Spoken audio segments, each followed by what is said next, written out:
Sir, good morning. Sachin ji, good morning. Good morning, sir.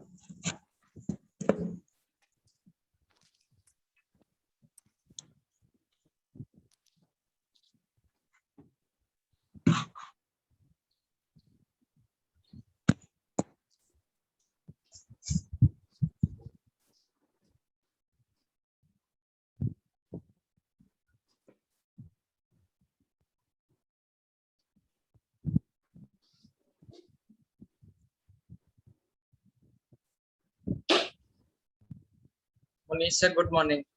Very good morning. So Ridham ji, how are you? I'm good, sir. I'm good. आप कैसे हैं? Okay, बस एकदम बढ़िया. So are you waiting for some more friends to join? Sir Disha का wait कर रहे हैं सर. एक मिनट लगेगा सर. उसको text No issues, no issues. I just inquired. No issues.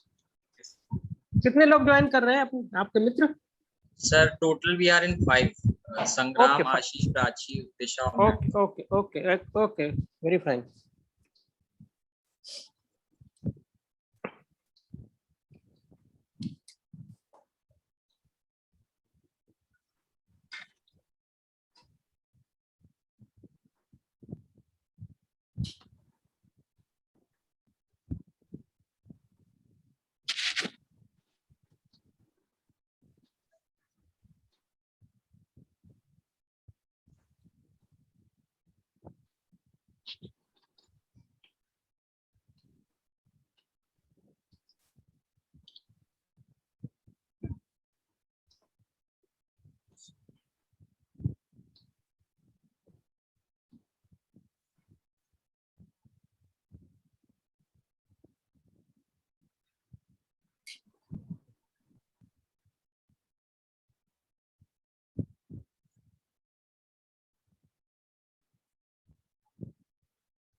Sir उस दिशा का शायद कुछ नेटवर्क इशू है तो वो ज्वाइन कर लेंगी.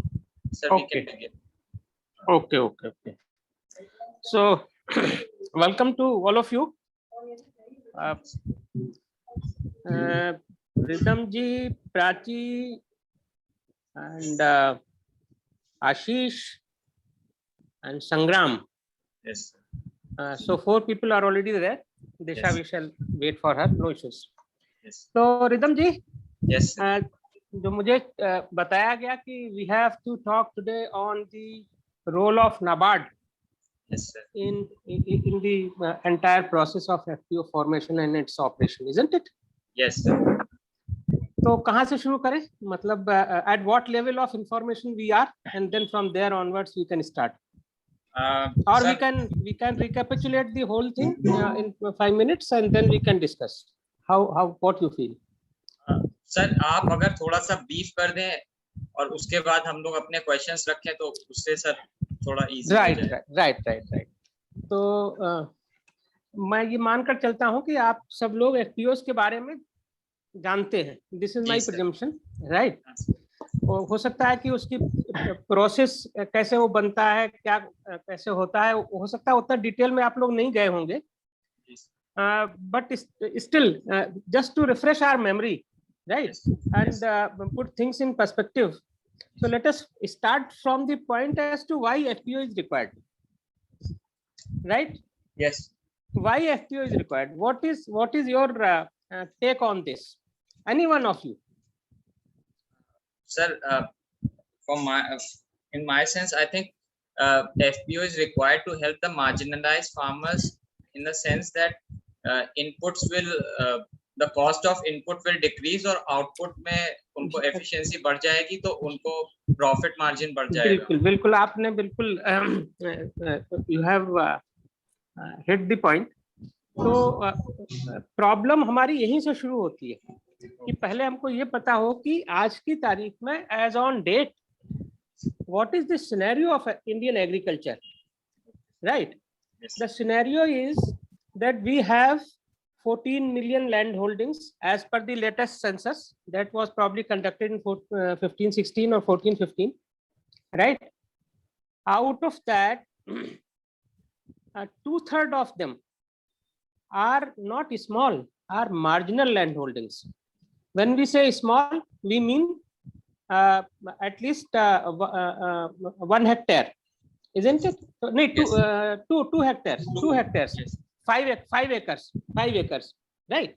And when we say marginal, then it is 1 hectare and small, less than that, isn't it? Yes. So 2/3 का मतलब हुआ कि almost 65 to 70% of the holdings are marginal land holdings. मतलब उसको अगर हम थोड़ा सा विजुलाइज करेंगे तो हमको समझ में आएगा कि what we are talking about and about whom we are talking. तो हम सबसे उस कमजोर किसान के बारे में बात कर रहे हैं जो बहुत वल्नरेबल है, और वल्नरेबल सिर्फ इसीलिए है कि उसकी एक्सेस किसी चीज तक नहीं, वो खेती तो कर रहा है लेकिन खेती के लिए जो आवश्यकताएं हैं, like the first requirement is information about agriculture, कि जो आजकल लेटेस्ट टेक्नोलॉजी है, लेटेस्ट इंफॉर्मेशन एग्रीकल्चर के बारे में है, ये उसके पास अवेलेबल ही नहीं है। वो ट्रेडिशनल करता रहा है और वही वो जानता है।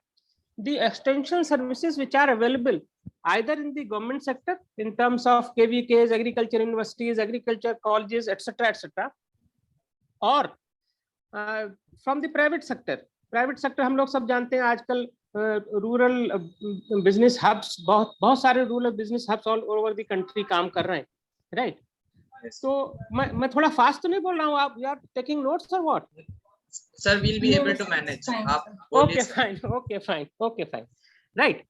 तो हमारा प्रॉब्लम वहां से शुरू होता है कि जो फार्मर है he is very small, और जो उसका स्मॉलनेस है that is probably the issue, the crux of the problem in agriculture. तो पहला कि उसको कोई एडवाइस देने वाला नहीं है, उसको किसी तरह की कोई इंफॉर्मेशन शेयरिंग करने वाला नहीं है, चाहे वो केवीकेज हो, एग्रीकल्चर यूनिवर्सिटी जो भी हो, गवर्नमेंट सेक्टर वाले, they are all no biased towards the better off farmers. Do you agree? जैसे कि आप लोग जाते होंगे, आप किसी भी ऑफिस में जाइए, हम लोग सब पढ़े लिखे लोग हैं, तो जब हम जाते हैं ऑफिस में तो जो आदमी टेबल के उस तरफ बैठा है उसका रिस्पॉन्स डिफरेंट होता है, लेकिन वही एक गरीब आदमी जब जाता है तो उसका एटीट्यूड इमीडिएटली बदल जाता है और उसको ऐसा लगता है कि this is not a man, he is a criminal, right? और इसको he has to be kept at a distance. ये हमारी बायस्ड माइंडसेट है, जो जिसकी वजह से छोटा किसान जो मार्जिनल फार्मर है, सीमांत किसान जिसको हिंदी में हम कल कहते हैं, तो उसको एक्सटेंशन सर्विसेज अवेलेबल नहीं है.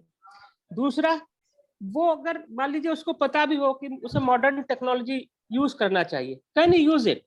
Like suppose in our country the use of technology in agriculture started with introduction of the tractors in agriculture sector in 1970s. ठीक है सर?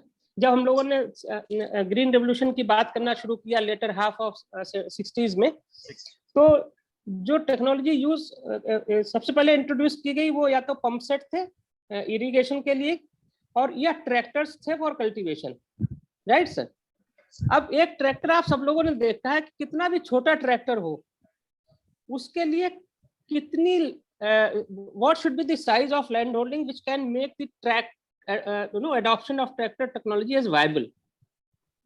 मैं सिर्फ नाबार्ड के पॉइंट ऑफ व्यू से आपको बता देता हूँ, then you can think of कि नाबार्ड में जब हम लोगों ने जो हमारी अभी भी पॉलिसी है ट्रैक्टर फाइनेंसिंग की, उसमें अब तो बहुत सारे रिलैक्सेशंस कर दिए गए हैं, बट इनिशियली वी सेड कि at least 8 acres of perennially irrigated land उस फार्मर के पास होना चाहिए. 8 acres of perennially irrigated land, right? तभी वो उस पे अपने क्रॉपिंग पैटर्न को थोड़ा सा डाइवर्सिफाई कर सकता है, मल्टी क्रॉप्स ले सकता है. और उसमें ये भी कहा गया था कि tractor should be used at least for 10,000 hours in a year. तभी वो वायबल होगा, तभी आप वायबिलिटी का मतलब है कि वो फार्मर अपना लोन भी चुकाएगा and he will have some surplus to maintain his family. Viability का ही मतलब है। तो इसका मतलब ये है कि वो ट्रैक्टर भी नहीं ले सकता, ट्रैक्टर की टेक्नोलॉजी वो अडॉप्ट नहीं कर सकता, हायर कर ले वो अलग बात है। फिर यह है कि जो उसकी इनपुट्स हैं जो रिक्वायर्ड होते हैं, मैं बैकवर्ड लिंकेजेस की बात कर रहा हूँ। As of now we are talking about the requirements of a farmer before going for sowing. तो उसको इनपुट्स चाहिए, चाहे वो गुड सीड्स हो, चाहे वो फर्टिलाइजर हो, चाहे वो और कुछ इनपुट्स हो, तो उसको वो भी अवेलेबल नहीं है, क्योंकि फर्स्ट उसको नॉलेज ही नहीं है कि कहाँ से लाना है, कितना यूज करना है, और दैट फिर इनपुट्स इतने कॉस्टली भी हैं कि उसकी बियॉन्ड हिज रीच है। तो वो क्या करता है कि पहले आप लोग जो गांव से संबंधित होंगे, तो हम लोग पहले आपसे 20, 25, 30 साल पहले तक गांव के लोग क्या करते थे, बीज कहाँ से लाते थे? पिछले साल का जो गेहूं हुआ उसी में से बीज बनाया गया, पिछले साल जो धान हुआ उसी में से बीज बनाया गया। लेकिन अब चीजें बदल गई। अब तो हर साल आपको फ्रेश सीड लाना है मार्केट से, जो किसी अच्छी कंपनी ने या अच्छी यूनिवर्सिटी ने, पंतनगर जैसी यूनिवर्सिटी बनाती है, तो वो बहुत कॉस्टली है, और कॉस्टली है इसलिए उसके रीच के बाहर भी है। तो ये तो हो गए बैकवर्ड लिंकेजेस की तरफ उसके कंस्ट्रेंट्स। फिर फॉरवर्ड लिंकेजेस, मान लीजिए कि उसने खेती कर ली, उसने कुछ पैदावार कर ली, अब वो क्या करे? तो सबसे पहली वो मार्जिनल फार्मर है, उसके घर में रहने को एक शायद झोपड़ी होगी या एक छोटा सा कच्चा पक्का कमरा बना होगा जिसमें उसकी पूरी फैमिली रहती है। तो उसके पास कोई स्टोरेज करने की, मान लीजिए 5 क्विंटल धान भी उसको अगर स्टोर करना है, he doesn't have that facility in the house. तो स्टोरेज की कोई कैपेसिटी उसके पास है नहीं। स्टोरेज की कैपेसिटी नहीं है, इसका मतलब he can not retain his produce to be sold at a better price in future.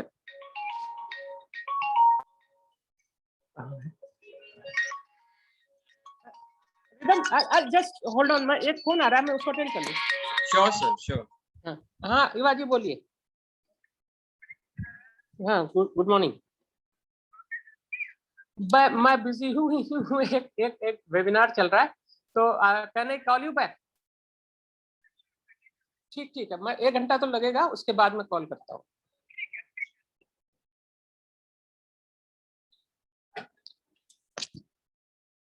हाँ सॉरी। तो अब फॉरवर्ड लिंकेजेस की बात, तो जैसा पहली बात ये होगी कि उसके घर में रखने की जगह तो है नहीं, उसके रहने की जगह नहीं, तो रखेगा कहाँ से? अगर रखेगा नहीं तो वो रिटेन नहीं कर सकता, रिटेन नहीं कर सकता तो वो बेटर प्राइस के लिए वेट नहीं कर सकता। ये उसकी पहली प्रॉब्लम है। दूसरी प्रॉब्लम उसकी यह है कि अगर वो मार्केट ले जाना चाहे तो उसके पास कोई बहुत बड़ी सरप्लस तो है नहीं, 2 क्विंटल 4 क्विंटल है, तो निश्चित रूप से उसको पूरा दिन अपना खराब करना पड़ेगा मार्केट ले जाएगा तो, और उसके पास ट्रांसपोर्ट करने के लिए कोई अपनी व्यवस्था नहीं है, तो वो ट्रांसपोर्ट हायर करेगा। तो इसका मतलब है कि वो कॉस्टली होगा, ट्रांसपोर्टेशन का कॉस्टली होगा, तो उसके पास मार्केट ले जाने के लिए भी ऑप्शन अवेलेबल नहीं है। And as a result thereof क्या होता है, गांव में हम सब लोग देखते हैं जो गांव से जुड़े हुए, कि गांव में ही 1-2 ट्रेडर्स होते हैं जो औने पौने दाम पे इन लोगों की फसल खरीदते हैं। तो दूसरा ट्रांसपोर्टेशन का हो गया। तीसरा यह है कि अगर मान लीजिए वो मंडी पहुंच भी गया कैसे ही, तो ही कैन नॉट बार्गेन, उसके पास इतना वॉल्यूम नहीं है कि वो बार्गेन करे, और वो जल्दी में है कि भैया शाम को मुझे ये निपटा के अपने गांव वापस जाना है, जो पैसा मिलेगा उससे घर की जरूरत की 2-4 चीजें खरीदूंगा मार्केट से, I will be back to my home in the village in the evening. तो उसके पास बार्गेनिंग पावर नहीं है, तो नेचुरली जो हम लोग रेम्यूनरेटिव प्राइसेस की बात करते हैं of the agriculture produce, that is missing in his case. Then जैसा हम सब लोग जानते हैं कि अगर एग्रीकल्चर में लोगों को, किसानों को बेटर प्राइस फेच करना है, तो उनको एटलीस्ट प्राइमरी प्रोसेसिंग तो करनी चाहिए, राइट? जैसे कि हम लोग आप लोग सुनते भी होंगे, अखबार में भी पढ़ते होंगे कि वो मंडी में जहाँ गवर्नमेंट खरीद रही है, तो जहाँ मंडी में गवर्नमेंट खरीदती, आपने कई बार पढ़ा होगा या देखा होगा टीवी पर, किसान वहां ले गया और वहां जो ट्रेडर्स का है उनका एक पूरा मोनोपोलाइज उन्होंने किया हुआ है। एक तो बहुत फ्राइटनिंग एटमॉस्फेयर उसके लिए हो गया, क्योंकि वहां बहुत सारे लोग इकट्ठे हैं जिसमें वो अकेला पड़ता है। और जैसे ही वो वहां पहुंचता है, आपका ये इसमें मॉइस्चर ज्यादा है, इसमें सूखा हुआ है, मतलब they will find 100 and odd problems with his produce. और उसको कैसे ही वो या तो उसको डिस्करेज करेंगे कि वापस जा, या जैसे औने पौने दाम पे बेचे तो बेच जा। तो वो क्योंकि वो वैल्यू एडिशन नहीं कर पा रहा है। अगर वही फार्मर उसका प्रॉपर प्राइमरी प्रोसेसिंग कर ले, कि उसको अगर उसमें मॉइस्चर था तो ड्राई कर ले, अगर मान लीजिए कि गेहूं बेचने जा रहा है तो उसकी और कुछ सेग्रीगेट कर सकता है क्या, सॉर्टिंग कर सकता है क्या, वो थोड़ा बहुत जो कर ले, वो भी नहीं कर सकता कि उसके पास इस तरह की कोई सुविधा उपलब्ध नहीं है। वो जल्दी में है, उसने जितना उसने अभी प्रोड्यूस पैदा किया है उसके अगेंस्ट वो लोन पहले ही साहूकार से ले चुका है। You get my point? मतलब जो जो जो मार्जिनल फार्मर है, तो वो पूरी लाइफ उसकी डेट टू डेट चलती है। बस जब पैदा हुआ तब से जो हम लोग एक फ्रेज भी यूज करते हैं ना, कि Indian farmer is born in debt, lives in debt and dies in debt. तो हो सकता है कि वो सबके लिए एप्लीकेबल ना हो, लेकिन जो मार्जिनल फार्मर है जिसकी हम बात कर रहे हैं, उसके लिए तो ये आज भी एप्लीकेबल है, despite all tall things which are being talked about by everyone, right? This is the reality of his life.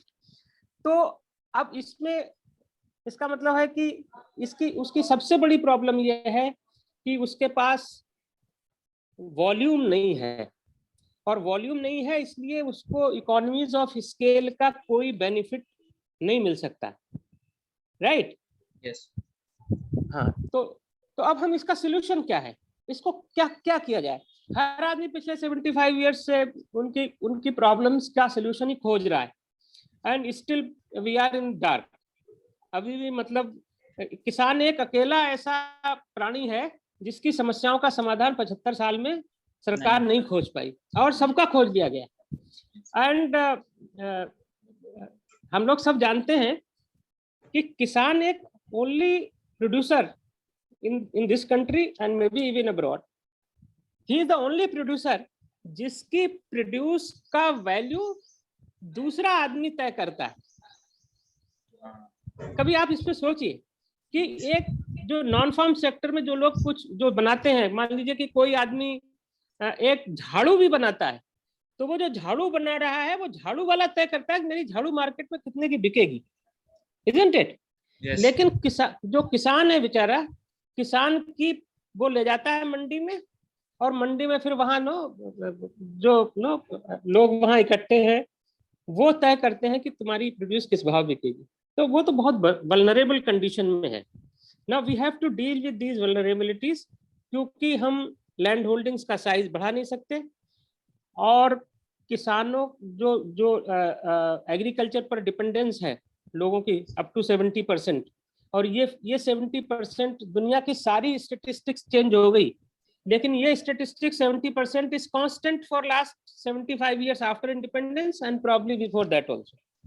इसमें हम कुछ नहीं कर, we are not able to shift people from agriculture to other sectors. They are there and they will remain there, they will remain there because ना तो उनके पास education है, ना उनके पास किसी तरह की स्किल है, ना उनके पास किसी तरह ऑफ नॉलेज है। तो उनको in the absence of knowledge, skill and information, तो वो क्या करेगा? उसको एक ही काम आता है रिदम जी, कि वो खेती कर सकता है, जैसे भी मरते गिरते खेती कर ले वो वही कर सकता है। अभी आप एक मार्जिनल किसान को कह दो कि तू ले ये 1 लाख रुपए ले, मैं तुझे देता हूँ इंटरेस्ट फ्री, और तू कल से कोई बिजनेस शुरू कर दे, खेती छोड़ दे, he will go crazy, he will go mad.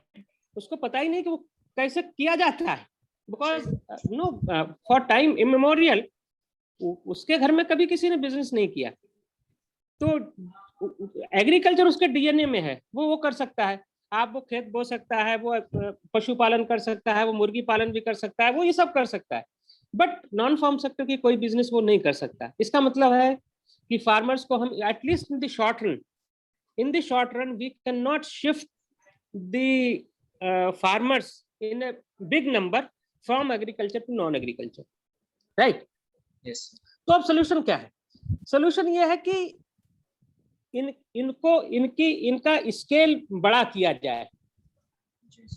In the individual case, the scale is constant, that cannot be expanded. लेकिन अगर हम उन सबको इकट्ठा कर ले, उन सबका कलेक्टिव बना ले, this is what FPO is all about. उनके हम कलेक्टिव्स बना लें। जस्ट फॉर एग्जांपल, अगर आप उनको कहीं बात करेंगे तो किस तरह से एग्जांपल दे सकते हैं, और जैसा मैं देता हूं, मैं अपना ही शेयर कर रहा हूं कि लोग को कैसे समझाएं कि एफपीओ से क्या लाभ होगा। तो मैं उनको कहता हूं कि मान लीजिए कि एक किसान के पास 2 एकड़ से कम जमीन है, 1 हेक्टेयर से कम जमीन है, एवरेज जो 1.15 हेक्टेयर ये बता रहे हैं उतनी मान ली जाए, तो 1 एकड़ हो गई। तो 1 से 2 एकड़ अगर वो खेती करता है, मान लीजिए धान पैदा करना चाहता है या गेहूं पैदा, उसको कितने इनपुट्स की, फर्टिलाइजर की जरूरत होगी, कितने फर्टिलाइजर की जरूरत होगी? अज्यूम कर लो, मुझे पता नहीं एग्जैक्टली, बट अज्यूम कर लो कि उसको 5 बोरे की जरूरत होगी, 5 बैग्स, ओनली 5 बैग्स, राइट। अब 5 बैग सप्लाई करने के लिए ना तो इफको जाएगा वहां, ना क्रिवको जाएगा, और ना बिरला की कोई कंपनी जाएगी, चंबल फर्टिलाइजर, कोई नहीं जाएगा, इजंट इट? नो। उसको कहाँ से लेना है? उसको रिटेलर से लेना है, जो मार्केट में बैठा हुआ है, जो खुली खाद भी बेचता है, बंद बोरी बेचता है, उसमें वो अंदर से निकाल भी लेता है, वो कम भी कर देता है, बैग ऐसा का ऐसा ही रहता है, और 50 किलो की 45 किलो और 40 किलो ही हो जाती है। तो उसको उसी के पास जाना है। तो अगर उसको 5 बोरा ही लेना है तो कोई बात नहीं, वो तो उसको ठगा जाएगा। लेकिन अगर आप एक कलेक्टिव तैयार कर ले फार्मर्स का, राइट, जिसमें सरकार ने कहा है कि अगर सरकारी स्कीम में, जो गवर्नमेंट ऑफ इंडिया की जो स्कीम है, उसमें अगर फार्मर प्रोड्यूसर बनता है, if it is taken to that fold, then government of India will provide them financial support, that we will talk. तो अगर उसमें उन्होंने कहा है कि in the plains at least 300 farmers should come together, and in the hilly areas at least 100 farmers should come together. लेकिन हमारा नाबार्ड का जो एक्सपीरियंस है वो यह है कि कम से कम 700 farmers should come together, तभी ये फार्मर प्रोड्यूसर ऑर्गेनाइजेशन कुछ लाभ कमा पाएगा, क्योंकि 300 में भी स्केल बहुत छोटा ही रहता है, राइट।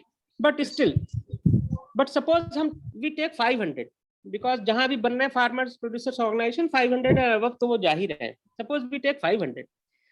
अब 500 की आपने इनपुट की जो रिक्वायरमेंट है at the rate of just we presume 5 bags, तो कितना हो गया?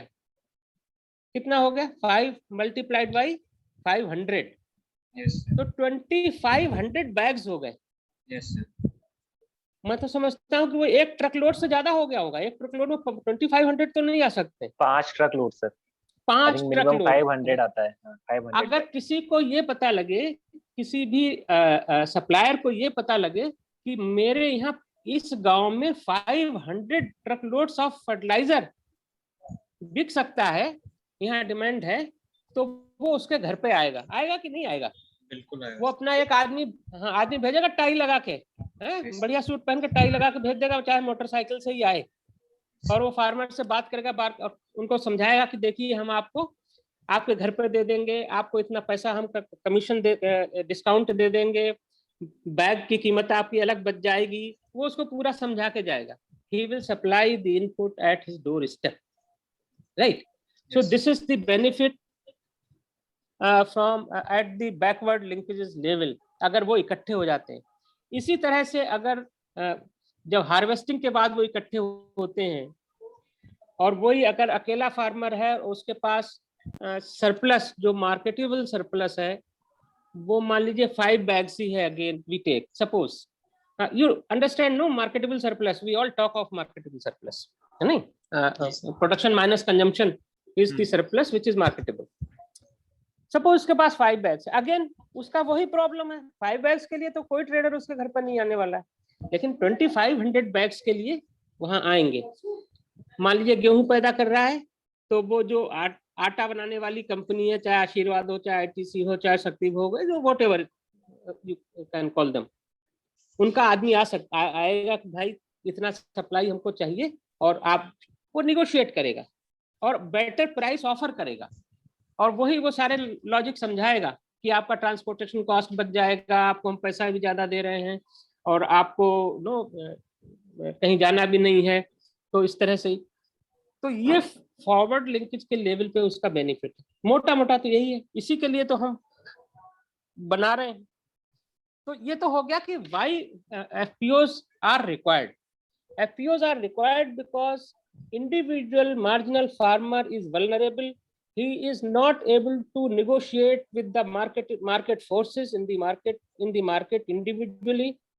And if they come together collectively, they can develop a bargaining capacity and they can take the benefit of economies of scale.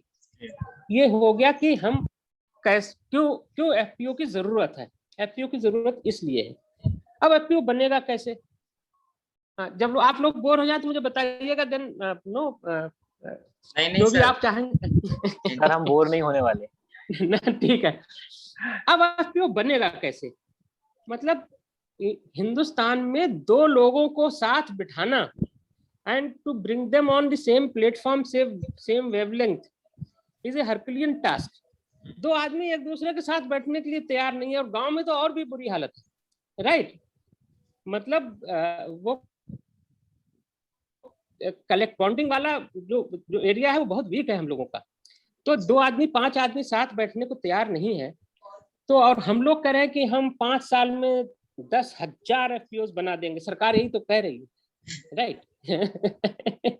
तो 10,000 का मतलब है कि अगर एवरेज 500 आदमी ले लो, तो मुझे पता नहीं, आपके सामने अगर ये हो मोबाइल में आप वर्कआउट कर सकते हो, कितने लोग हो गए? 10,000 मल्टीप्लाइड बाई 500। इतने लोगों को एक प्लेटफॉर्म पे लाना है। वो एक तरह से सोचें, एक तरह से स्ट्रेटेजाइज करें चीजों को, राइट? ये बहुत डिफिकल्ट टास्क है, बहुत डिफिकल्ट टास्क है। तो चलिए, हाँ, तो चलिए इसमें हम स्टेप बाय स्टेप, क्योंकि ये बड़ा टॉपिक है, तो स्टेप बाय स्टेप हम लोगों को क्या करना है, कैसे FPO बनता है, वो मैं बताता हूँ। कि सबसे पहले जो स्टेप है वो है identification of a cluster of crops. मतलब जब कोई FPO बनता है तो उसमें एक जो फार्मर्स का कलेक्टिव बनेगा, तो they will have to produce the same kind of crop, तभी तो वॉल्यूम बनेगा। मान लीजिए अगर 300 फार्मर है और वो 5 तरह की अलग अलग तरह की क्रॉप्स को ग्रो कर रहा है, तो फिर वो वॉल्यूम का इश्यू वहीं का वहीं रह जाएगा। So they have to grow the same kind of crops. So एक क्लस्टर आइडेंटिफाई किया जाएगा। This is government of India की जो स्कीम है उसके हिसाब से मैं बता रहा हूँ, राइट? एक क्लस्टर आइडेंटिफाई किया जाएगा।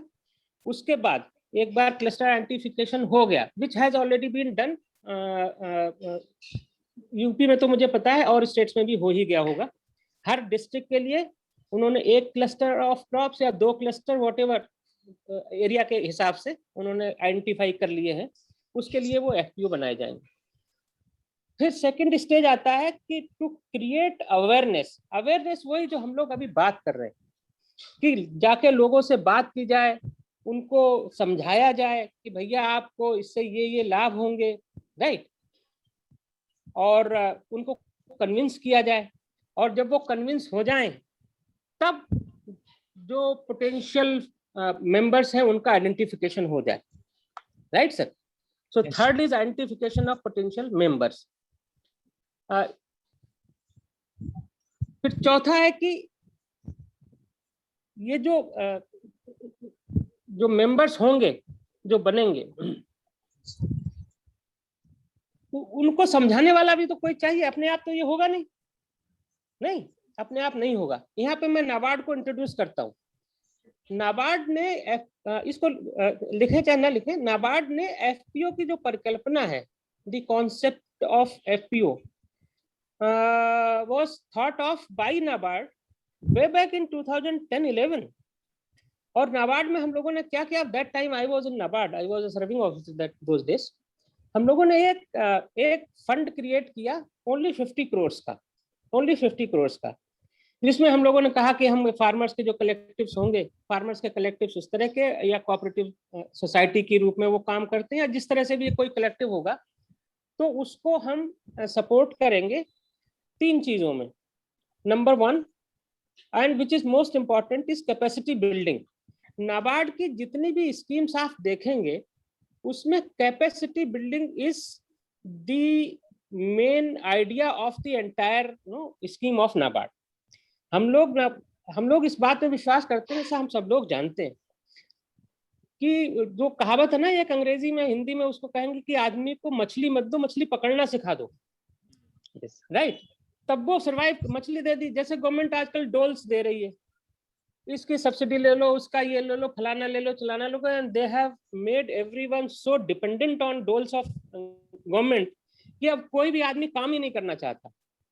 गांव में आप जाइए तो हर आदमी को किसी ना किसी तरह की गवर्नमेंट की सपोर्ट अवेलेबल है, चाहे वो पीडीएस की सपोर्ट हो जिसमें वो 5 किलो 10 किलो जो भी अनाज मिलता है गरीब परिवारों को, वृद्धावस्था pension, no widow pension, this 1000 तरह की स्कीम्स हैं जिसमें गवर्नमेंट के डोल्स लोगों को अवेलेबल है। As a result thereof क्या हुआ, आज गांव में सबसे ज्यादा प्रॉब्लम है लेबर की। Labour is simply not available in the villages, और जो अवेलेबल है वो बहुत कॉस्टली हो गई है, जो शायद शहरों में लोग उतना रियलाइज नहीं कर पा रहे हैं कि गांव में एग्रीकल्चर की एक बड़ा इश्यू है कि लेबर अवेलेबल नहीं है। वो इसीलिए कि गवर्नमेंट ने इतने डोल्स दे रखे हैं कि लोगों को अब काम करने की आदत ही छूट गई। उनका ज्यादा क्या काम करना, सरकार देते रही खाने पीने की व्यवस्था, बच्चे हों तो बच्चों को स्कूल जाने के लिए बस्ता है, बैग है, कपड़े हैं, मोजे हैं, जूते हैं, मिड डे मील है, एटसेट्रा एटसेट्रा एटसेट्रा। तो आपको काहे के लिए चाहिए? आपको पैसे चाहिए ही नहीं, 2-3 दिन मजदूरी कुछ कर लो, या घर में जो पैदा हो जाता है उससे काम हो जाएगा, वो आपकी कैश रिक्वायरमेंट का काम कर देगा, बाकी तो सब सरकार फ्री में दे ही रही। तो ये बड़ा प्रॉब्लम है। तो सबसे पहले अब ये जो चीजें हैं दे आर हर्डल्स, जहां हम लोग आप जाएंगे ना बात करने किसान से, तो ये चीजें they are the major hurdles कि वो उस आदमी को परमिट ही नहीं करते कि वो आपकी बात सुने। वो सोचता है कि अरे मैं तो, उनको एक लो लेवल ऑफ इक्विलिब्रियम उन्होंने डेवलप कर रखा है जिसपे वो सेटिस्फाइड है। Problem is that people are satisfied in the rural areas in whatever condition they are. तो जब तक आप ड्रीम नहीं करेंगे फॉर ए बेटर लाइफ, तब तक आप एफर्ट भी नहीं करेंगे। तो ये एक बहुत बड़ा इशू है। तो इसके लिए अब ये काम कौन करे, राइट? तो नाबार्ड ने, जब मैं नाबार्ड की बात कर रहा था, तो नाबार्ड एक तो कैपेसिटी बिल्डिंग करता है, दूसरा उनकी क्रेडिट कहाँ से वो अवेल कर सकते हैं उसमें नाबार्ड, चूंकि नाबार्ड खुद भी ये फाइनेंसिंग एजेंसी है और हम बैंकों को भी फाइनेंस करते हैं, तो नेचुरली नाबार्ड है some cloud on the banking sector. तो हम उनको फैसिलिटेट करते हैं लोन मिलने में, अगर कहीं से लोन मिल सकता है। और तीसरा इसी तरह से मार्केटिंग में भी जो भी सपोर्ट नाबार्ड कर सकता है, नाबार्ड करता है, ये 3 चीजों के लिए। तो ये this was the beginning of the concept of FPO.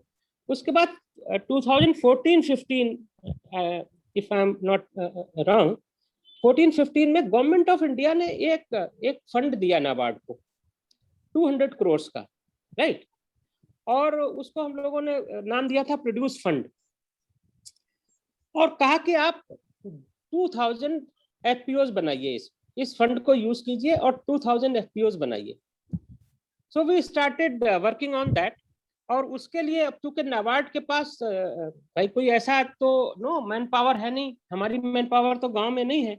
We are sitting in the capital cities, और at the most some over 400 districts we have one man office also, which is basically licensing office, right? तो हमारे पास कोई ऐसा infrastructure नहीं है, तो हम क्या करें, हम कैसे लोगों तक पहुंचे? तो नाबार्ड का, जैसे आप लोग अगर थोड़ा बहुत भी नाबार्ड के बारे में जानते हैं, तो NABARD largely we are dependent on NGO sector, क्योंकि एनजीओ गांव में अवेलेबल है। तो एनजीओ के माध्यम से हम उस आदमी तक पहुंच सकते हैं। तो नाबार्ड ने फिर एनजीओ को हायर किया और उनको हमने नाम दिया POPI, Poppy, POPI, Producer Organization Promoting Institutions, Institute. Right, हाँ इंस्टीट्यूट्स, राइट इंस्टीट्यूट्स, और उनको सपोर्ट करना शुरू किया। तो इसमें भी हम NABARD was supporting the FPOs also towards cost of management and some business. And जो NGO था जो पॉपी की तरह काम कर रहा था, नेचुरली उसको भी कुछ तो चाहिए नहीं, अदरवाइज फ्री में थोड़ी काम करेगा, तो उसको भी हम सपोर्ट कर रहे थे। कितना सपोर्ट कर रहे थे that is not important, but this was the process, this is how we were reaching out to the farmers, और फार्मर प्रोड्यूसर ऑर्गेनाइजेशंस बनने शुरू हुए। नाबार्ड ने काफी कुछ बनाए, मैं समझता हूँ कि we have exceeded the figure within the time frame given to us, 2000 से ज्यादा बना दिए, राइट। तो इसको जब नाबार्ड ने ये बना दिया, NABARD has succeeded in successfully implementing this project which was given by government of India. तो फिर गवर्नमेंट ने ये जो प्रेजेंट स्कीम है गवर्नमेंट की, वो लेके आए फॉर FPO फॉर्मेशन, जो 1920 में आई, राइट। तब अब भारत सरकार ने कहा कि अब हम with in next 5 years we shall form 10,000 FPOs in 5,000 aspirant blocks। Aspirant word उन्होंने यूज किया। हम लोग भारी भरकम शब्दों का इस्तेमाल करने में बहुत माहिर हैं। कोई बात कहनी हो और अगले को इम्प्रेस करना हो, एक भारी सा शब्द उसमें जोड़ दो, उसको समझ में नहीं आए, ऊपर से इधर से उधर से चला जाए और वो 3 दिन तक यही सोचता रहे कि पता नहीं साहब यार बहुत बढ़िया बात कह गए, राइट। तो हाँ, तो कुल मिला के 10,000 FPOs बनाए जाएंगे और 5,000 ब्लॉक्स में बनाए जाएंगे। although we have over 7,000 blocks in the country, right. तो उसमें 5,000 ब्लॉक्स में हम बनाएंगे, ये सरकार की योजना है। अब यहाँ से सारा कार्यक्रम शुरू हुआ कि अब इसको कैसे इम्प्लीमेंट किया जाएगा और नाबार्ड की इसमें क्या भूमिका है, ठीक है सर जी। तो गवर्नमेंट ऑफ इंडिया की इस स्कीम को इम्प्लीमेंट करने के लिए, जैसे आप सब लोग जानते हैं, सब लोग पढ़ लिख रहे हैं और मैं कोई नई बात नहीं बता रहा हूँ आज, ये सब probably I am repeating whatever you already know, कि 3 agencies have been identified. One is NABARD, one is SFAC and one is NCDC. NABARD, SFAC, that is Small Farmers Agri Consortium, and NCDC, National Cooperative Development Corporation, right? ये 3 agencies को identify किया गया है। ये 3 agencies इस project को implement करेंगी for next 5 years। तो 3 क्यों रखी गई? 3 इसलिए रखी कि जो FPO है वो खाली फार्मर प्रोड्यूसर कंपनी की तरह ही रजिस्टर्ड नहीं हो सकता। It can be registered as a company, it can be registered as a cooperative society, it can be registered as a trust, right. तो ये सरकार ने कहा कि नाबार्ड का जहां तक सवाल है, वो जो FPOs एज ए कंपनी और as a trust, as a company, as a cooperative society, दोनों को ही कैटर करेगा, दोनों को ही सपोर्ट कर सकता है। SFAC केवल उन FPOs को सपोर्ट करेगा, support we will talk later, जो which have been registered as a company, और NCDC will support only those which have been registered as a cooperative society। इसलिए 3 को दिया गया, राइट। अब ये क्या करेंगे तीनों? अब यहाँ से शुरुआत होती है उसकी प्रोसेस की।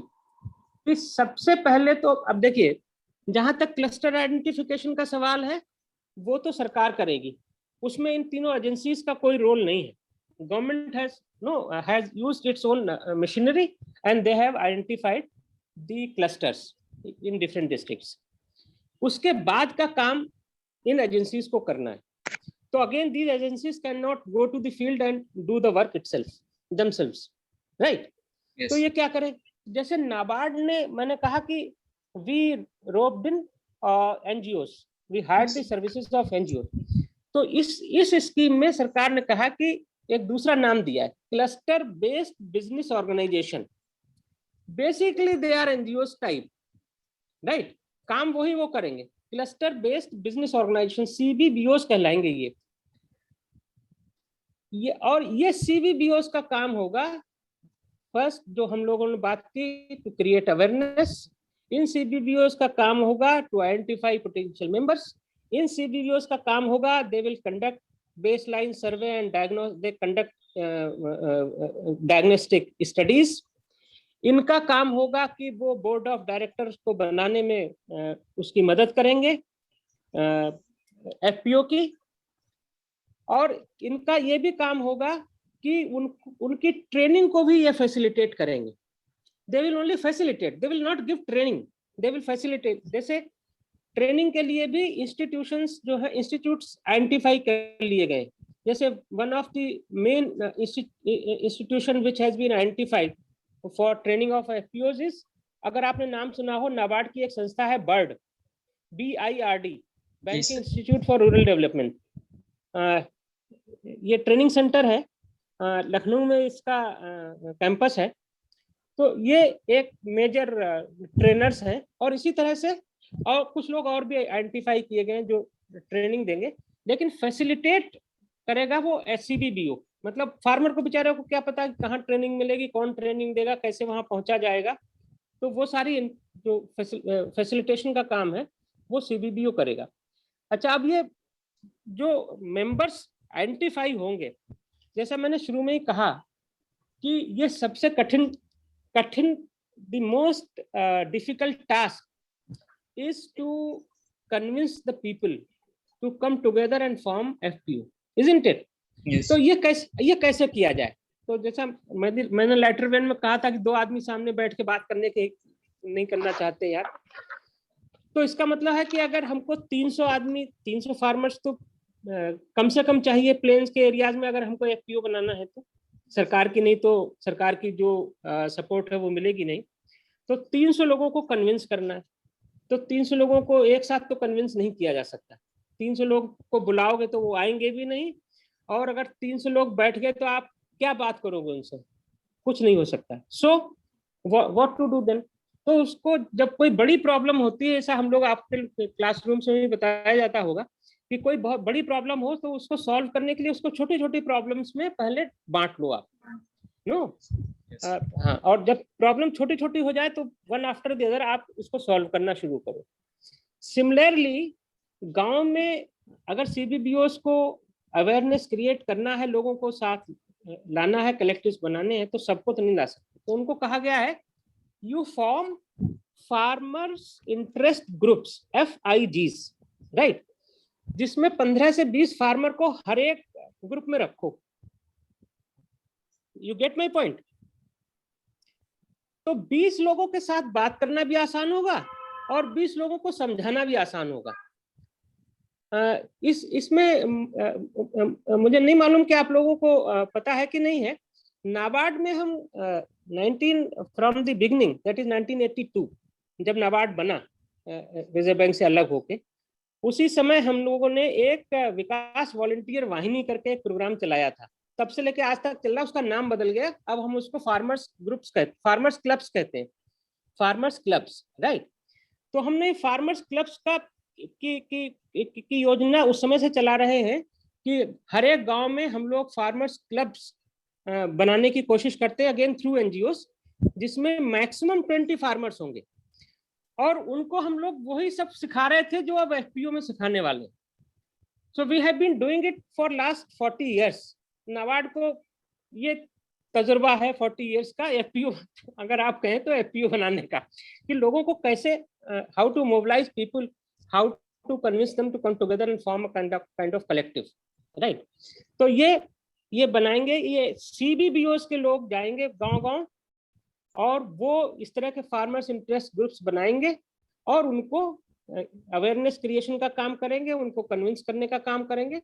और जब एक बार वो काम हो जाएगा, लोग कन्विंस हो जाएंगे, then just in order to form a viable FPO 40 से 50 FIGs को इकट्ठा करके एक FPO बना दिया जाएगा। तो कितने मेंबर हो गए? अगर 40 हो गए तो 40 एक में 20, तो 40 हो गए तो 800 हो जाएंगे, 800 उससे कम होगा। 40 हो गए तो 800 हो जाएंगे ना, हर एक में अगर 20 है तो, और 15 भी मान लिया जाए तो 600 तो हो ही जाएंगे, राइट? देन एक FPO जो है वो वायबल होने की स्थिति में हो जाएगा। तो ये इसकी स्ट्रेटजी है कि इस तरह से आप लोगों को कन्विंस करें। तो लोगों को कन्विंस कर दिया गया, अब इतना काम हो गया कि लोग इकट्ठे हो गए, राइट। अब उसके बाद उसका काम होगा कि उस बॉडी को रजिस्टर, क्योंकि इट्स ए रजिस्टर्ड बॉडी, तो उसके रजिस्ट्रेशन का काम होगा। वो टेक्निकल चीजें हैं, वो CDDOs करवाएगा, राइट। और रजिस्ट्रार ऑफ कंपनीज के यहाँ इसका रजिस्ट्रेशन होगा। चीजों को काफी कुछ सिंप्लीफाई कर दिया गया है भारत सरकार के द्वारा कंपनीज एक्ट में अमेंडमेंट करके, राइट।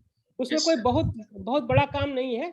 10 लोग इकट्ठे हुए, 10 farmers, they should be primary producers. The condition is all of them should be primary producers.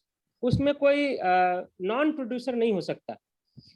तो जो बेसिक रिक्वायरमेंट है कि 10 लोग होने चाहिए, उसमें 5 हो जाएंगे डायरेक्टर्स एंड 5 अदर्स। ये it's minimum requirement, right. And FPO can be registered. Maximum number of board of directors may be 15. You may have read that already, right? तो ये रजिस्ट्रेशन उसका हो जाएगा, उसमें कुछ ज्यादा करना नहीं है, बहुत कम डॉक्यूमेंट लगना है। वो जो 5 डायरेक्टर हैं, उनका एड्रेस प्रूफ, उनका आइडेंटिटी प्रूफ, उनका बैंक अकाउंट, राइट, उनका पैन कार्ड, ये 4-5 चीजें चाहिए, एक फोटो, और वो जाके CA इसको करवा देगा। CA की असिस्टेंस तो लेनी ही पड़ेगी, क्योंकि इस जब कंपनीज को आप चलाते हैं तो उसमें कुछ स्टैट्यूटरी रिक्वायरमेंट्स होती हैं to submit the periodical information, right. तो वो सब जो टेक्निकलिटीज हैं, उनमें कोई प्रॉब्लम कभी नहीं आए, इसके लिए जरूरी है कि एक CA की सेवाएं लेना चाहिए। बहुत कम पैसे में CA तैयार हो जाते हैं, इसके लिए बहुत पैसा नहीं लेते, राइट। तो इस तरह से अब ये हो गया कि उसका रजिस्ट्रेशन हो गया। Suppose we have reach that level. जो भी उसके साथ, हम सब लोग जानते हैं कि जब एक कंपनी बनाओगे तो कुछ वहां जाओगे ऑफिस, तो कुछ फॉर्म होंगे कि ये फॉर्म भरने हैं, आपको ये इंफॉर्मेशन देनी है, वगैरह वगैरह। तो वो इट्स अ सिंपल थिंग, और वो CA करवा देगा। और इसकी कॉस्ट भी कोई बहुत ज्यादा नहीं आती है। इसकी cost is about 30,000 to 35,000 registration cost. और जो हम लोग बाद में देखेंगे, which can be reimbursed by the government to the FPO। तो उसमें FPO का कोई अपना कॉस्ट इन्वॉल्व नहीं। अब चलिए, अब बन गया, अब ये बन गया भैया कि FPO बन गया, अब चले कैसे? तो अब उसमें मेंबर कौन है? सब वही लोग बेचारे जिनका गांव के बाहर का कोई एक्सपोजर नहीं है। नहीं, बहुत ज्यादा एक्सपोजर है तो उसका ब्लॉक लेवल का होगा, नहीं तहसील में कभी चला गया होगा, नहीं तो अपने शहर में चला गया होगा कुछ अपना परचूनी का सामान खरीदने, ग्रोसरी आइटम्स या कपड़ा, जो भी whatever. Beyond that he has no exposure. उसको तो पता ही नहीं है कि कंपनी क्या, उसने कभी कोई बिजनेस नहीं चलाया है, तो कंपनी क्या चलाएगा वो। तो क्या किया जाए? इसका मतलब है कि we have to have a kind of skilled hands to run this FPO, isn't it? तो स्कीम में ही ये प्रोविजन किया गया है कि आप एक qualified CEO, chief executive officer, उसका नाम कुछ और भी रखना चाहे FPO तो रख ले, वो आप एक अपॉइंट करेंगे, who should be agriculture graduate, right. चाहे वो एग्रीकल्चर BSc किया हुआ हो, चाहे एग्रीकल्चर में MBA किया हुआ हो, बट उसकी बैकग्राउंड एग्रीकल्चर की होनी चाहिए, जिससे कि उसको एग्रीकल्चर जो है वो ग्रीक एंड स्पेनिश नहीं लगे, कि हाँ उसको समझ में आया कि हाँ एग्रीकल्चर इज दिस। तो वो होना चाहिए। तो वो आदमी होगा जो उसका CEO होगा। और ये व्यवस्था इसलिए की गई है कि बेसिक अजम्पशन क्या है? बेसिक अजम्पशन ये है कि एक कोऑपरेटिव सोसाइटी को, हम लोग सब जानते हैं, ये बच्चे जो गांव के नहीं होंगे वो नहीं जानते हो शायद, कि हर 3, 4, 5 गांव को मिला के एक कोऑपरेटिव सोसाइटी ऑलरेडी काम कर रही है, जिसको हम प्राइमरी एग्रीकल्चर क्रेडिट सोसाइटी कहते हैं, PACS, primary agriculture cooperative society, right. वो कोऑपरेटिव सोसाइटी जो कोऑपरेटिव का जो स्ट्रक्चर है वो ऐसा है कि गांव के लेवल पे होती है पैक्स, PACS, फिर डिस्ट्रिक्ट लेवल पे होती है डिस्ट्रिक्ट सेंट्रल कोऑपरेटिव बैंक, जो शॉर्ट टर्म लोन प्रोवाइड करती है एग्रीकल्चर सेक्टर को, और फिर इन्हीं को फेडरेट करके एक स्टेट लेवल पे स्टेट कोऑपरेटिव बैंक बनाया जाता है। तो ग्रास रूट लेवल पर गांव में पैक्स ऑलरेडी अवेलेबल है। ये सारे जो किसान हैं, छोटे किसान, इनमें ज्यादातर उसका सदस्य हैं। मोस्टली उसके सदस्य हैं, और उनसे उन्होंने लोन भी ले रखा होगा, खाद भी ले रखी होगी, क्योंकि पैक्स जो है वो कैश लोनिंग तो उतना नहीं करते, वो क्रेडिट देते हैं in terms of no fertilisers and all seeds and all those things. तो जब ऑलरेडी पैक्स वहां थी, जब ऑलरेडी एक कोऑपरेटिव स्ट्रक्चर वहां था, तो हम लोग ये फार्मर्स प्रोड्यूसर ऑर्गेनाइजेशन की बात क्यों करने लगे? हम लोग मतलब सरकार, जब एक यही तो आप कह रहे हो कि एक कोऑपरेटिव सोसाइटी है, ये भी एक कोऑपरेटिव है, इसको सोसाइटी नहीं कह रहे, but it's a cooperative, no, where people have come together and they have agreed to work together. तो इसका डिफरेंस क्या होगा? इसका डिफरेंस ये होगा कि cooperative society is being run by the officials of the state government. वहां एक मैनेजर बैठता है, नहीं, डिस्ट्रिक्ट सेंट्रल कोऑपरेटिव बैंक में तो पूरा बैंक का स्ट्रक्चर होता है, उनके ऊपर एक हर डिस्ट्रिक्ट लेवल पे एक कोऑपरेटिव का असिस्टेंट रजिस्ट्रार उनकी मॉनिटरिंग के लिए बैठता है, वो पूरा स्ट्रक्चर है उनका। इट इज सो कम्बरसम कि वो जो मेंबर है उसको पता ही नहीं है कि ये सारा स्ट्रक्चर काम कैसे करता है, उसको कुछ पता नहीं। उसको तो बस कुछ जब पैसे चाहिए या जब कुछ जरूरत चाहिए तो उसने सेक्रेटरी ने जहां कहा वहां उसने बेचारे ने अंगूठा लगाया, दस्तखत किए, उसको उसका मिल गया सीड या फर्टिलाइजर, वो खुश हो गया। और जब उसकी फसल आई तो उन्होंने सेक्रेटरी साहब ने कह दिया इतने पैसे हो गए और आप इतने पैसे जमा कर दो, उसने अपना प्रोड्यूस बेचा जैसे तैसे। और anyway, now we are again talking of the cooperative which is a collective of farmers. Difference is कि इसमें हमने प्रोविजन किया है कि हम इसको we will run it as efficiently as any private company is being run, right. उसके लिए जरूरत है कि हमको एक पढ़ा लिखा आदमी चाहिए जो सीईओ होगा, फिर उसमें एक अकाउंटेंट भी रखना पड़ेगा जिसकी salary to the extent of 10,000 सरकार रीइंबर्स कर देगी। एक ऑफिस होगा, बाकायदा एक ऑफिस बनाया जाएगा जहां ये एफपीओ का काम होगा।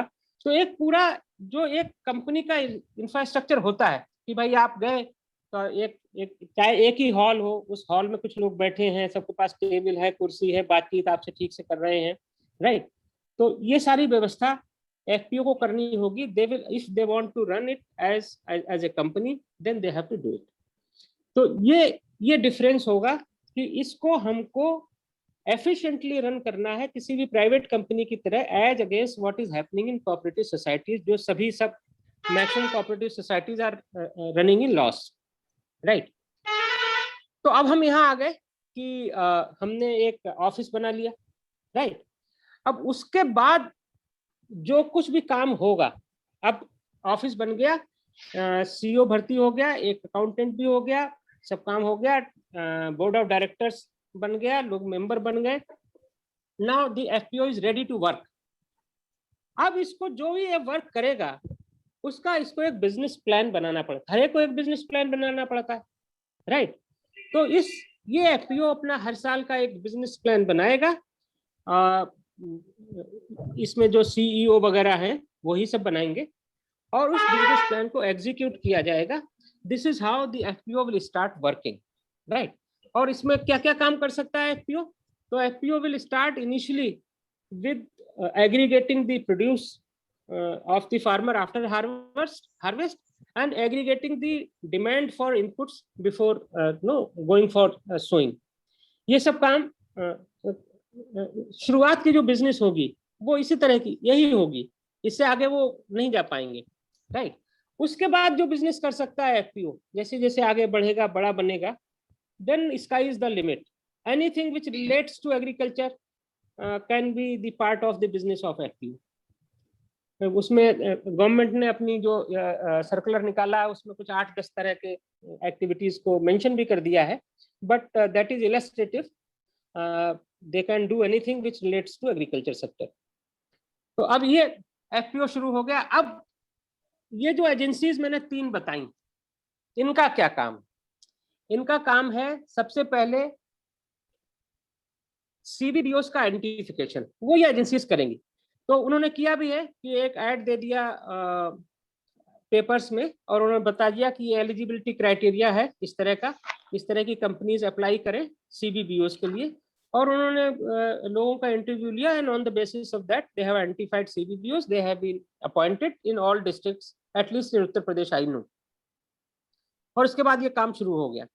अब इनको सपोर्ट क्या अवेलेबल है, नाबार्ड से या SFAC से? There are 3 kinds of supports. अगर आप लोगों को ये पता हो then I can no skip this. No sir, please Prachi, continue sir. Okay. तो फर्स्ट सपोर्ट इज, जैसा कि ये इनको कहा गया कि तुम ऑफिस बनाओ, तो अब ये ऑफिस बना तो लेंगे, तो पैसे कौन देगा? उसमें CEO की सैलरी को उन्होंने कहा है, although it is indicative but not more than 25,000 per year, right? तो 25,000 उसकी सैलरी है। एक अकाउंटेंट रखेंगे, उसकी 10,000 की सैलरी है। फिर उसके बाद ऑफिस का रेंट है, ऑफिस के डे टू डे खर्चे हैं। इस सब को सरकार ने कहा कि हम रीइंबर्स करेंगे फॉर 3 years। कितना? 3 years, right? Government will reimburse the management cost for 3 years of any FPO which falls in the category of which are in the fold of the government, meaning thereby they have at least 300 members, or they have been identified by the government for a cluster, right? क्योंकि अब सरकार के पास unlimited resources तो है नहीं। आप लोगों ने देखा होगा बजट में जो इसके प्रोविजन किए गए हैं वो आपने देखे होंगे कि कोई बहुत ऐसा नहीं अनलिमिटेड मनी सरकार ने इसके लिए ये मार्क कर दिया है। सरकार के पास सिर्फ लिमिटेड रिसोर्सेज हैं, तो इसीलिए उन्होंने कहा है कि हम 3 साल तक इसको रीइंबर्स कर देंगे। 3, which is maximum is 6 lakh rupees per year, that is 18 lakh rupees for 3 years। ठीक है, ये सरकार रीइंबर्स कर देगी। This includes the cost of registering the FPO also. वो इनिशियली तो मेंबर्स खुद कंट्रीब्यूट करके उसको कॉस्ट को इनकर करेंगे, but later on FPO will get this money from the bank, from the government, right? जो उनको जिन्होंने भी खर्चा किया उसको वापस कर दिया जा सकता है। So this is the first and most attractive proposition why people are jumping over it and falling upon each other कि मैं जल्दी से बना लूं, मैं FPO में जल्दी से बना लूं FPO, क्योंकि ये 18 लाख रुपए बड़ी रकम दिखती है। और जैसा हम सब लोग जानते हैं कि सरकार से जब भी कोई योजना आती है और पैसे मिलने वाले हों तो आदमी पैसे सबसे पहले उसमें लूप होल्स खोजता है कि यार ठीक है 25,000 रुपए मिलेंगे, CEO के 10,000 में मिल जाएगा, लड़का BSc पास वाला, उसको रख लेंगे। But then it will not work. तो ये हो गया 3 साल के लिए। देन उसके बाद अगर FPO को बिजनेस करना है तो पैसे कहाँ से आएंगे? तो उसके लिए शेयर कैपिटल जो मेंबर्स हैं उनको मोबिलाइज करनी पड़ेगी, राइट? एवरी मेंबर, चाहे वो कोऑपरेटिव सोसाइटी हो, कोऑपरेटिव सोसाइटी में मेंबर तभी बनते हैं ना जब शेयर खरीदते हैं उसके। तो share capital contribution of members will form the corpus for doing business in this by this FPO, right? Now share capital जितने भी मेंबर्स होंगे वो कितनी भी शेयर कैपिटल दे सकते हैं, लेकिन ये रिस्ट्रिक्शन लगा दिया गया है कि इसको कोई मोनोपोलाइज नहीं कर ले। तो कोई भी मेंबर्स मोर देन 10% किसी की शेयर कैपिटल नहीं हो सकती इन FPO, बस केवल उसके मोनोपोलाइज ना कर ले इसको ये करने के लिए, ऑब्विएट करने के लिए। तो ये उनकी होगा जो कॉर्पस होगा बिजनेस करने के लिए, जो भी बिजनेस वो करेंगे। तो बस ये कॉर्पस छोटा हो सकता है, दिस में भी स्मॉल कॉर्पस, बिकॉज सभी तो बहुत छोटे छोटे फार्मर्स हैं। अच्छा, इसमें जो कंपोजिशन ऑफ फार्मर्स होगा उसमें कंडीशन कुछ लगा दी है, जैसे हर स्कीम में होता है कि SC ST के भी कुछ फार्मर होने चाहिए, कुछ वीमेन फार्मर होने चाहिए। वो बहुत इंपॉर्टेंट नहीं है, FPO बन जाएगा तो लोग वो तो कर ही लेते। खैर, तो ये हो गया। तो अब सरकार इसमें क्या करेगी?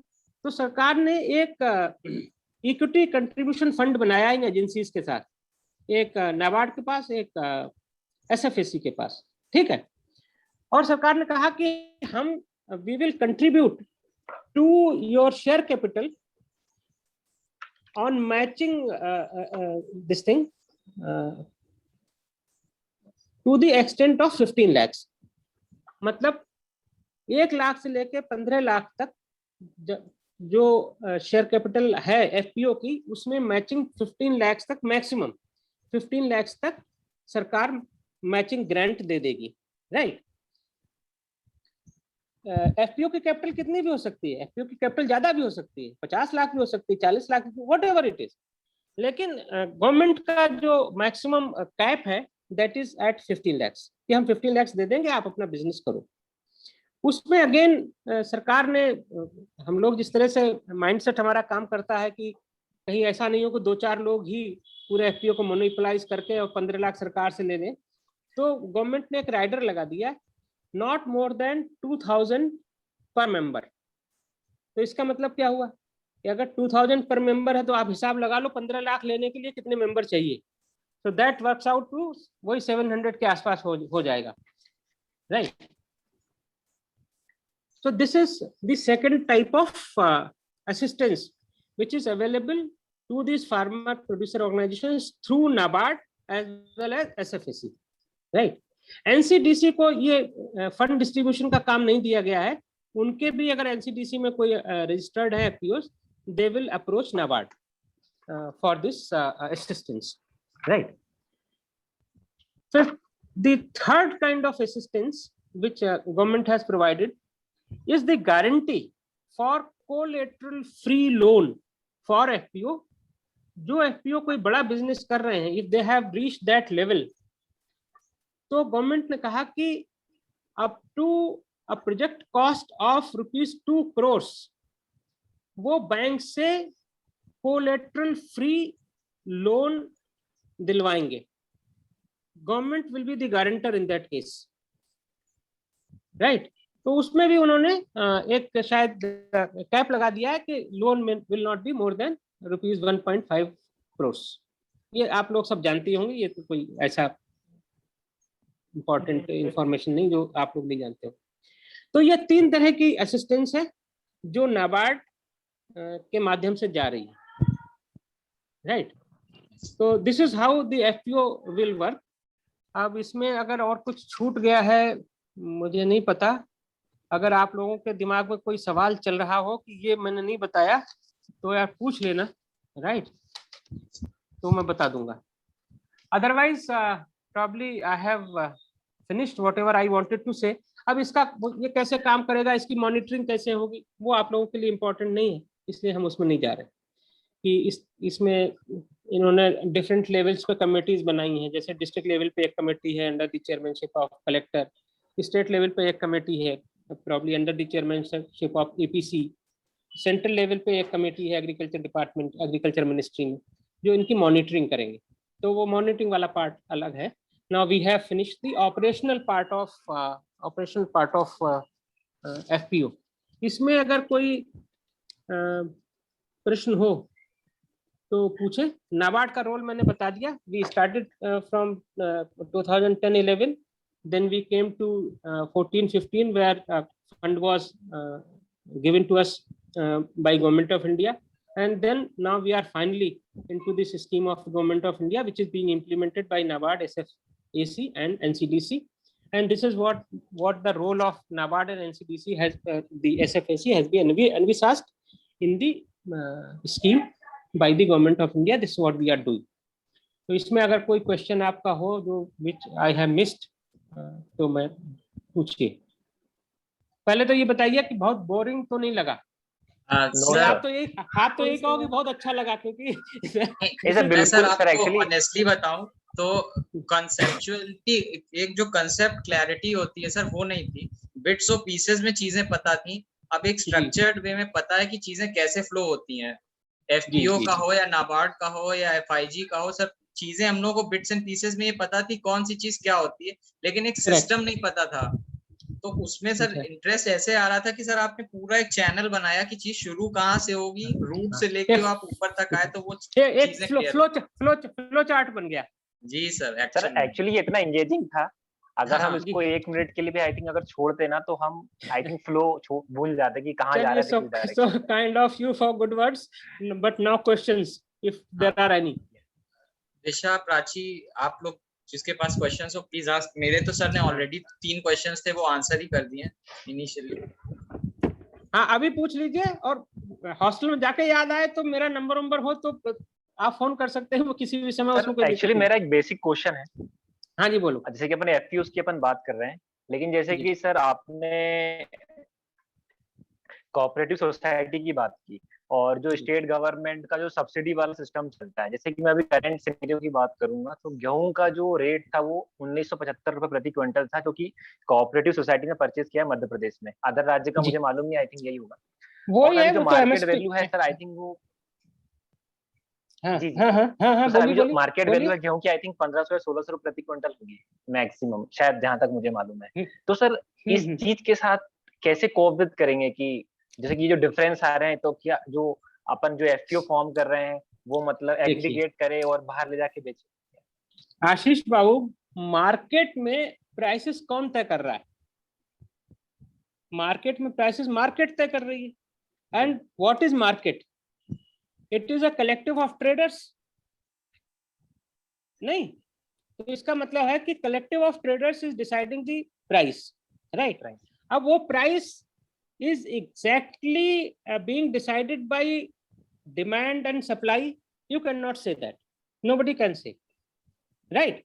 हर तरह, बहुत तरह की फोर्सेस मार्केट में काम कर रही हैं। एक ये हो सकता है कि जैसे जब हम कोई चीज बेचने जाते हैं मार्केट में, तो what is my anxiety at the back of my mind? मैं कुछ बेचने इसलिए गया हूं कि मुझे पैसे चाहिए, isn't it? We are talking of the small and marginal farmer. हम उनकी बात नहीं कर रहे हैं जिनके पास ज्यादा पैसे हैं, उनको कुछ मतलब नहीं, हम इनकी बात कर रहे हैं। वो मार्केट गया अपना सामान लेके कि मुझे पैसे चाहिए, राइट? ये उसको पता है कि पैसे चाहिए, ये ट्रेडर को भी पता है कि इसको पैसे चाहिए, right? And he has no bargaining capacity. तो क्या होगा? वो उसको एमएसपी देगा क्या?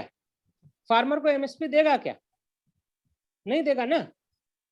ये जो हम लोग अखबारों में पढ़ते रहते हैं कि जैसे पैडी की क्रॉप आई, पिछले बार के अखबारों में अगर देखें तो बिहार में 1000 रुपए को और 1100 रुपए को धान बिका, जबकि उसकी MSP was more than 1800 rupees. क्यों हो रहा है ये इसलिए हो रहा है कि गवर्नमेंट का जो प्रोक्योरमेंट सिस्टम है that is also imperfect. They are also not perfect. वो भी पूरा लेने को तैयार कहाँ? आप तो सब लोग पढ़े लिखे लोग जानते हैं सर, एमएसपी की इतनी चर्चा होती है एमएसपी की, एंड ओनली कितना वो शांता कुमार कमेटी ने बताया कि शायद 11% of the total produce purchased on MSP, right? और अगर पंजाब और हरियाणा को निकाल दो एमएसपी पे, जो उनका 100% जाता है, तो it will hardly anything which is being purchased by on MSP by the government in other states. तो इसका मतलब है कि एमएसपी की बात हम कर रहे हैं, लेकिन गवर्नमेंट भी हमको सपोर्ट कहाँ कर पा रही? For whatever reason. Government के पास बफर स्टॉक बहुत है, 1000 रीजन हो सकता है, राइट? लेकिन एमएसपी तो नहीं मिल रही ना फार्मर्स को। तो जब, और ये ट्रेडर को भी पता है कि इसका कोई नहीं खरीदेगा, ये कहाँ जाएगा। इस तरह की भी खबरें आती रहती हैं मार्केट में। मैं मतलब मेरे पास कोई फर्स्ट हैंड इंफॉर्मेशन नहीं है, लेकिन जो अखबारों में आती रहती हैं कि मार्केट में वो जाता है फार्मर मंडी में, उसकी फसल लेके उसको वो रिजेक्ट कर देते हैं कि इसमें मॉइस्चर ज्यादा है, कि इसमें ये हो गया, कि वो हो गया। वही वो ट्रेडर खरीदता है और ट्रेडर फिर उस एमएसपी पे बेच देता है, क्योंकि उनका तो वहां पूरा कार्टेल बना हुआ है ना, वो सब एक दूसरे को जानते हैं, they are hand in gloves. तो फार्मर की प्रॉब्लम यहाँ से शुरू होती है कि जो मार्केट है it is very imperfect and it is biased against the farmer, it is biased against the farmer, इसलिए उसको एमएसपी नहीं मिल पाती। इसीलिए तो ये सारा बवाल चल रहा है। सरकार जैसे कि अब ये कहते हैं कि एमएसपी को कानूनी दर्जा नहीं दिया सकता बिकॉज सरकार नहीं खरीद पाएगी सब। ठीक है, किसान भी कहाँ कह रहा है, मतलब इसको पॉलिटिकल उसमें न ले, किसान भी कहाँ कह रहा है कि सरकार सब खरीद ले। किसान ये कह रहा है कि सर आप एक प्राइस तय कर दो, मैं आपके पास आऊं या रिदम के पास जाऊं, बाहर जाऊं, हाँ, रेट सेम, या कहीं भी मैं बेचूं, सर मेरा इससे कम पर नहीं बिके। इतना ही तो कह रहा है वो। तो ये आप क्यों नहीं कर रहे हैं? आप इसलिए नहीं कर रहे हैं क्योंकि आप ट्रेडर्स को अनॉय नहीं करना चाहते। ट्रेडर कहता है कि मैं इतना महंगा नहीं खरीद पाऊंगा, तो यू लीव दिस बिजनेस। कौन कह रहा है कि आप खेती का इसी का बिजनेस करें? आप कोई दूसरा बिजनेस कर लेना। तो वो भी जानते हैं कि उनको यही बिजनेस करना है।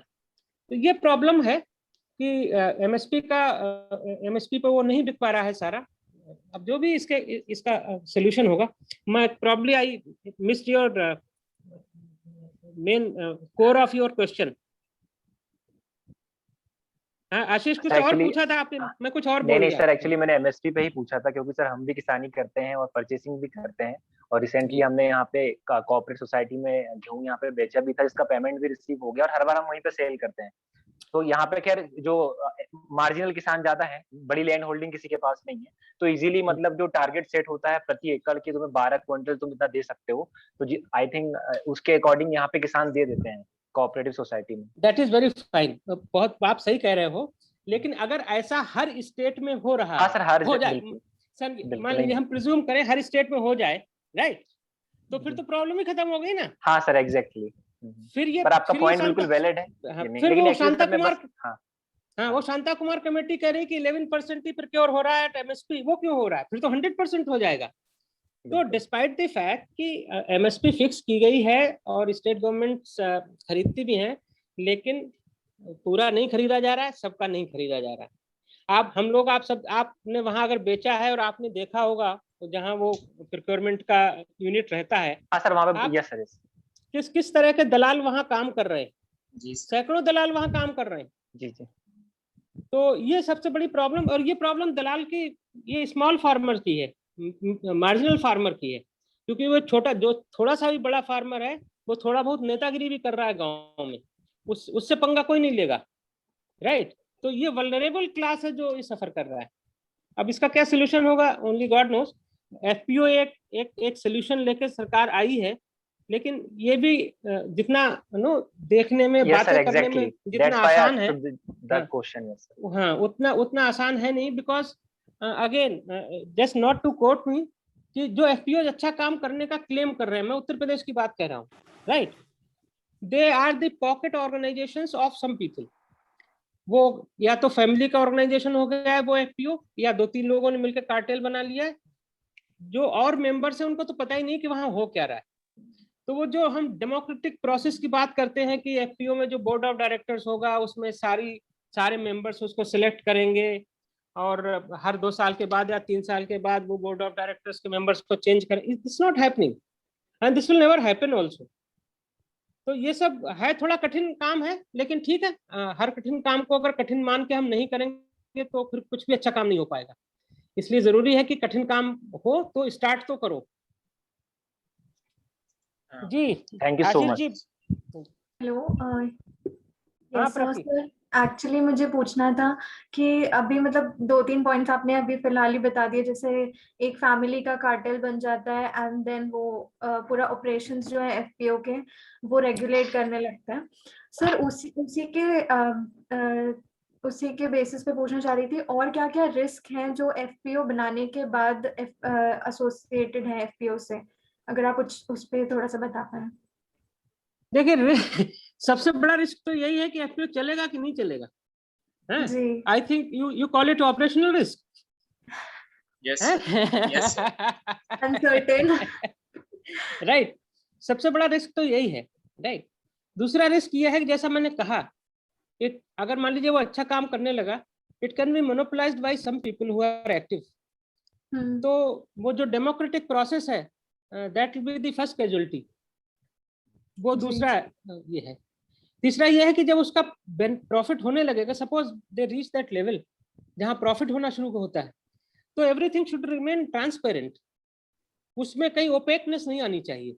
That is also a risk, क्योंकि हम लोग सब जानते हैं, जहां मतलब मेजोरिटी ऐसे लोगों की हो जो थोड़े से इग्नोरेंट हो, थोड़े सिंपल हो, और मुट्ठी भर लोग बहुत तेज तर्रार क्लेवर नो, तो वो कुछ ना कुछ करके वो अपना कर ही लेते हैं हिसाब। तो these are the kind of risk. And then उसके बाद ये भी है कि जो बिजनेस कर रहे हैं आप, उस बिजनेस के साथ जो एसोसिएटेड रिस्क हैं, राइट। मान लीजिए कि आपने कोई एक क्रॉप स्टॉक कर ली, if you have reached that level, एक क्रॉप स्टॉक कर ली आपने, ये सोचकर कि फ्यूचर में इसकी प्राइस बढ़ेगी, तो आपके पास इस तरह की मार्केट इंटेलिजेंस होनी चाहिए कि मोटा कि फ्यूचर में अगर इसकी प्राइस नहीं बढ़ी तो क्या होगा, you have to take mitigating steps for that kind of risk. कि आपने भर लिया गेहूं या धान और पता लगा कि जब आने वाले समय में instead of increasing the demand has decreased, तो नेचुरली आपको वो लॉस हो सकता है, राइट? तो इस तरह की जो मार्केट इंटेलिजेंस है, market intelligence is very important for any business. तो ये मार्केट इंटेलिजेंस को कलेक्ट करने का, उसको गैदर करने का आपके पास कोई मैकेनिज्म होना चाहिए. So either the CEO should be very smart और the board of director members, they should take this responsibility. I know many FPOs, at least in South, जहां उन्होंने सीईओ तो है, सीईओ तो अपना काम कर ही रहा है, बट बोर्ड ऑफ के मेंबर्स ने भी अपनी अपनी एक एक रिस्पॉन्सिबिलिटी ले रखी है. किसी ने प्रोक्योरमेंट की, किसी ने मार्केटिंग की, किसी ने सॉर्टिंग की, किसी ने. सो they are helping each other and the FPO in process. तो ये इस तरह की जो रिस्क है जो बिजनेस से एसोसिएटेड है, वही एफपीओ के साथ भी एसोसिएटेड रिस्क है. फिर उसके बाद ये है कि मान लीजिए जो सीईओ है, आपने बहुत अच्छा एक सीईओ बनाया, राइट? इस तरह की रिस्क हमेशा रहती है, प्राइवेट बिजनेस में तो हमेशा रहती कि आपने एक आदमी तैयार किया, उसको बढ़िया ट्रेन करवाया, पहले नाबार्ड भेजा, फिर आपने टिस भेज दिया, उसके बाद उसको कहीं IIM भेज दिया, उसके बाद विदेश में भी उसकी ट्रेनिंग करवा दी, and he is perfectly fit for this case. And suddenly he finds कि यार मुझे पैसे कम मिल रहे हैं, I will not work here, and he leaves the organization. फिर आप कहीं नहीं हैं, you are nowhere, because yourself you don't know how to run this business, and the person who knows, he has left. तो इस तरह के जो risks हैं, again that is also part of the operational risk, right? उसके बाद आपने bank से लोन ले रखा है, तो बैंक के क्रेडिट के साथ जो रिस्क इन्वॉल्व है, आप लोग पढ़ ही रहे होंगे तमाम तरह की, interest risk, market risk, credit risk, this risk, that risk. तो वो सारी रिस्क तो इसमें है ना. तो once you are doing a business, then any risk which is associated with any kind of business is associated with this FPO business also. मुझे लगता है कि इससे ज्यादा मुझे पता नहीं है. अगर और कुछ पूछना हो तो सोचूंगा मैं कि और क्या बता सकता हूँ. जी प्राची जी, खुश हैं आप? आंसर मिला कि नहीं मिला? जी सर, काफी सारे पॉइंट्स मिल गए, थैंक यू सर. और पूछना चाह रही थी कि एफपीओ एज अ कॉन्सेप्ट, मतलब आप इतने टाइम से देख रहे हैं, इतना एक्सपीरियंस है आपको, as a concept on a personal level आपको कोई लूपहोल्स या ड्रॉबैक्स लगते हैं इस कंसेप्ट में? ड्रॉबैक्स? जी. अच्छा, आपकी आवाज कटती. ड्रॉबैक ही कहा आपने ना? जी सर, लूपहोल्स या ड्रॉबैक. ओके. देखिए, कॉन्सेप्ट में कोई, जब भी कोई स्कीम बनाई जाती है तो उस स्कीम में कोई ड्रॉबैक नहीं होता है. Scheme is always good and it has been made to for the benefit of the people. Drawback आता है इसके इम्प्लीमेंटेशन स्टेज पर. If implementation is not effective, then whatever be the frame of the scheme, howsoever good it is, right? जैसे for example, लिखने की जरूरत नहीं, for example MNREGA, right? MNREGA was started by NDA, by UPA Sardar Manmohan Singh 2009 में, right? और उस समय मनरेगा के फेवर में probably tons of literature has been written, tons of literature. कि इससे बढ़िया और कोई स्कीम कहीं दुनिया में नहीं थी जहां 100 दिन का वर्क अश्योर कर दिया जाए, अश्योर कर दिया जाए कि आपको 100 दिन का वर्क तो हमको मिल ही जाएगा. और उसके लाभ भी शुरू में हुए, बट फाइनली मतलब एक दिन ऐसा भी आया कि एक प्राइम मिनिस्टर ने पार्लियामेंट में खड़े होकर कहा कि MNREGA is monument of failures of the previous government. कहा ना, राइट? और वही मनरेगा फिर जब ये रिवर्स माइग्रेशन हुआ कोविड 1 में, वही मनरेगा काम आया. वही प्राइम मिनिस्टर, वही स्कीम, वही कह रहा है कि इससे बेटर स्कीम दुनिया में और कोई नहीं है लोगों को सपोर्ट करने के लिए, राइट? तो प्रॉब्लम इम्प्लीमेंटेशन स्टेज पे है. अगर इम्प्लीमेंट अच्छा होगा, प्रॉफिट, एफपीओ प्रॉफिट कमाएगा. There is no loophole in this. इसमें कहीं कोई गड़बड़ नहीं है. अगर ये ठीक से डेमोक्रेटिकली इसको ऑपरेट किया जाए जैसा कि इसमें एनविसाज किया गया है, और इसको मतलब पूरा ट्रांसपेरेंट रहे, तो इसमें कोई दिक्कत नहीं है. दिक्कत वही होती है जहाँ no transparency is missing and opaqueness is entering the organisation, तो जी फिर सर। वहां पे प्रॉब्लम हो सकती है। जी जी sir, thank you sir. Anybody Okay. Who has Disha, आपके पास क्वेश्चन था? हाँ यस सर। सर हाँ। एक्चुअली मैं जब जैसे कोई एफपीओ प्लानिंग करता है जी अपने क्रॉप्स की या बिजनेस की, तो जी जैसे इज इट एडवाइजेबल कि उनको प्रॉपर एक क्रॉप पैटर्न भी सब फार्मर्स को इकट्ठा मिलके प्लान करना चाहिए और लेबर शेयरिंग भी प्लान करनी चाहिए कि देखिए, ये जो एफपीओ का the way this scheme has been envisaged, so it has to work on cluster basis, isn't it?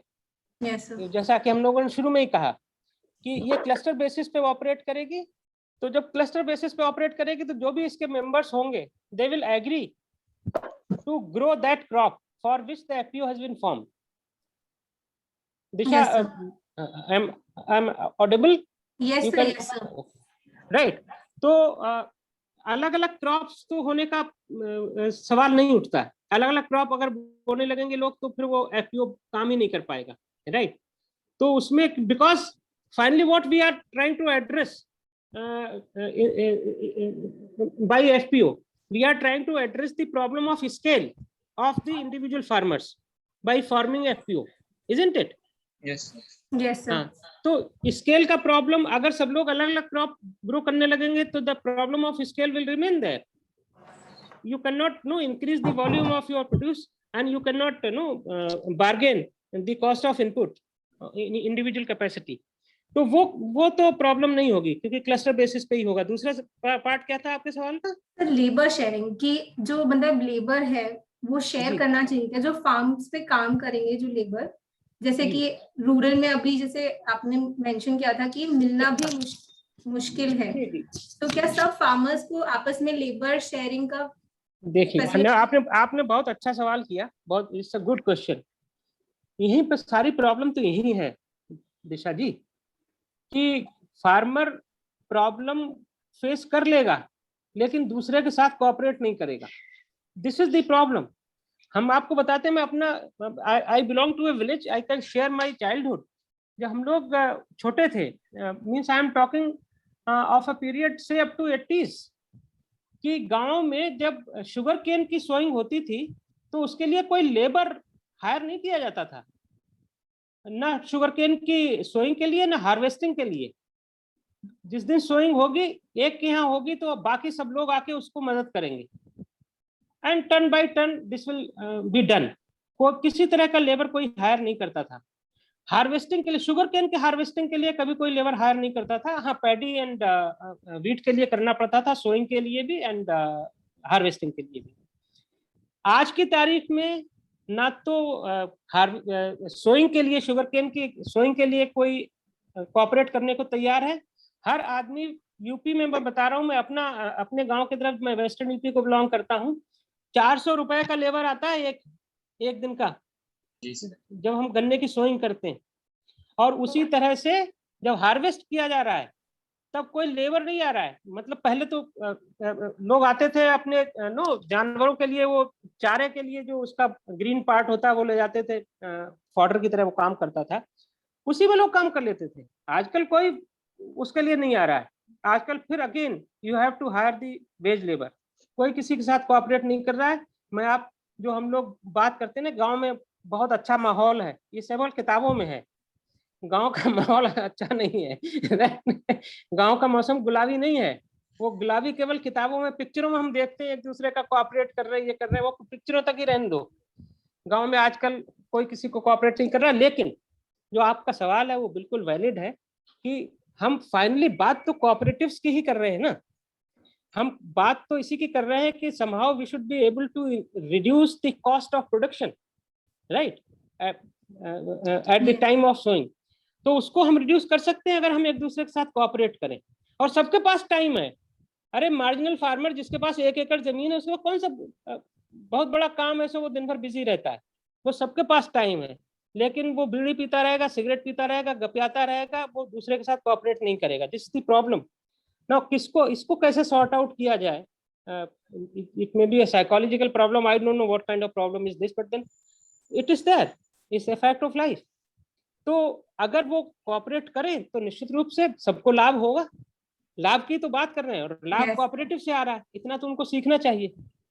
हो सकता है कि भविष्य में जब और छोटे हो जाएंगे किसान तो फिर एक दूसरे से कोऑपरेट करने लगे. God nose.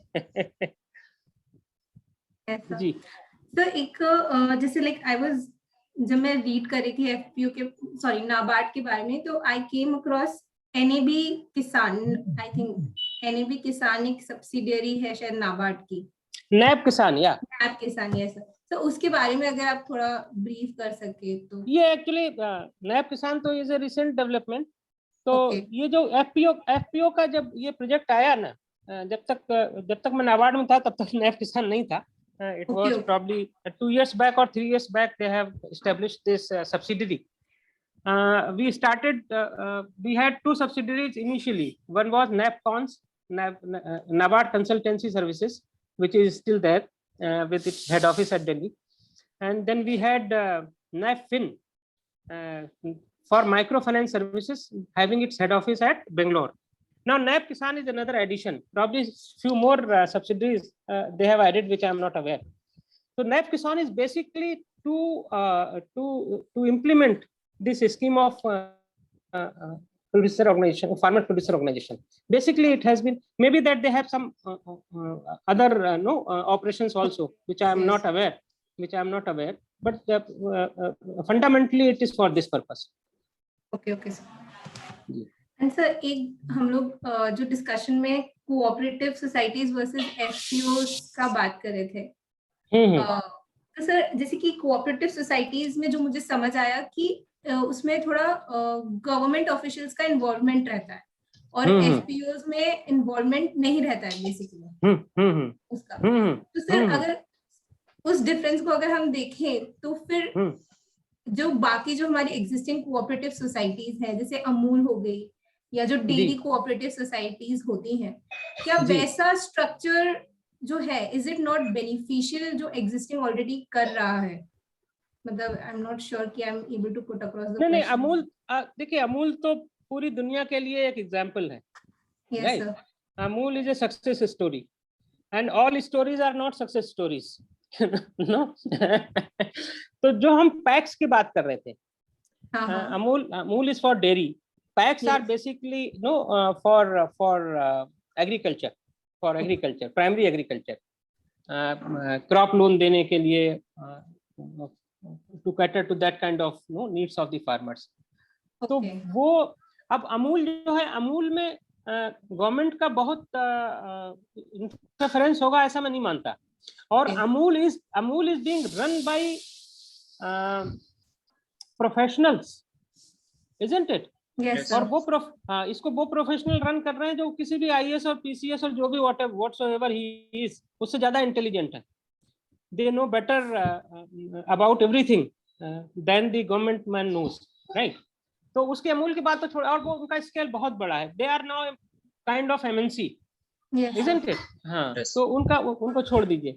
हम लोग बहुत छोटे किसान की बात कर रहे हैं, तो उसका जो कोऑपरेटिव है वो पैक्स है. तो वहाँ क्या हो रहा है? वहाँ ये हो रहा है कि जो गवर्नमेंट का पैक्स का जो मैनेजर है, they call somewhere they call manager, somewhere they call managing director also.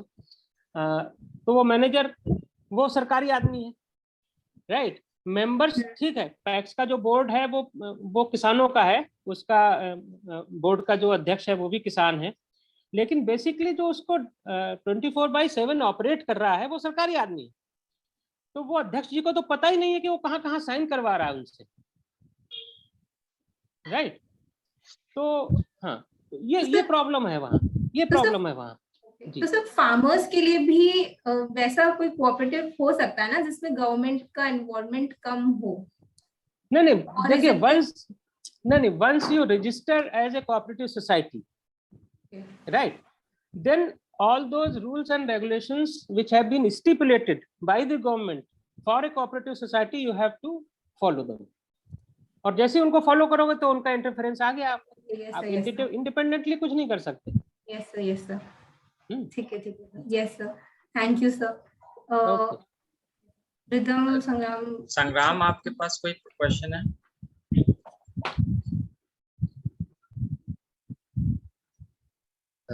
Sir, मेरा क्वेश्चन था कि जैसे सर लास्ट 2 साल में कोविड-19 आया है, जी। तो इससे सर एफपीओज की प्रोसीजर वर्किंग्स में कुछ अफेक्ट पड़ा है क्या इस पे, या फिर आने वाले टाइम में जैसे अभी 10,000 एफपीओज आप बताया कि गवर्नमेंट एस्पायर्स टू फॉर्म, तो इज इट रियली मतलब फीजिबल, मतलब या फिर हम ये इतना आई टारगेट गॉट योर क्वेश्चन कि कोविड के समय में जो क्राइसिस है इससे क्या एफपीओ के फॉर्मेशन पे या ऑपरेशन पे कोई फर्क पड़ेगा क्या? This is what your question is, I think, isn't it?